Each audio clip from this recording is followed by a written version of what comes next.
আল্লাহ তাআলা বলেন, ও আমার বান্দা শুনে রাখো, আমি ভালোবাসাকে, রহমতকে, মহাব্বতকে 100 টুকরা কইরা, 100 ভাগ কইরা, আমি 100 ভাগের 1 ভাগ আমি জমিনের উপর ছিটাইয়া দিয়েছি। জমিনের উপর আল্লাহ তাআলা 1 ভাগ ভালোবাসা, 1 ভাগ মহাব্বত, 1 ভাগ রহমত ছিটাইয়া দিছে। আর 99 ভাগ মহাব্বত, 99 ভাগ ভালোবাসা, 99 ভাগ রহমত আল্লাহ তাআলার কাছে রেখে দিয়েছেন।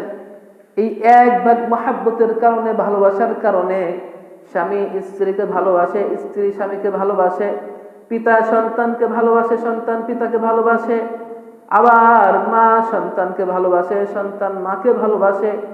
এরকম এই 1 ভাগ ভালোবাসা আল্লাহ তাআলা যত পাখিকুল আছে, যত প্রাণীকুল আছে, সব জায়গায় এমন ভাবে ছড়াইয়া ছিটাইয়া দিছে যে গরু তার বাছুরকে ভালোবাসে, বাছুর তার মাকে ভালোবাসে, মুরগি তার ছানাকে ভালোবাসে, ছানা তার মাকে ভালোবাসে, ঠিক না?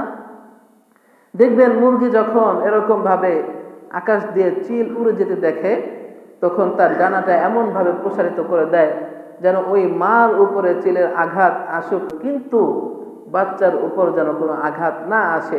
এজন্য সে নিজেকে আল হিসেবে সন্তানের উপরে বিছায়া দেয়, ঠিক না ঠিক? এই যে মহাব্বত, এই ভালোবাসা, এটা হলো 1 ভাগ। এটা কি 1 ভাগ। আর 99 ভাগ ভালোবাসা, 99 ভাগ মহাব্বত, 99টা রহমত আল্লাহ তাআলার কাছে জমা রেখেছে। এই 99% ভালোবাসা দিয়ে আল্লাহ তাআলা আমাদেরকে ভালোবাসে। জোরে বলি না সুবহানাল্লাহ।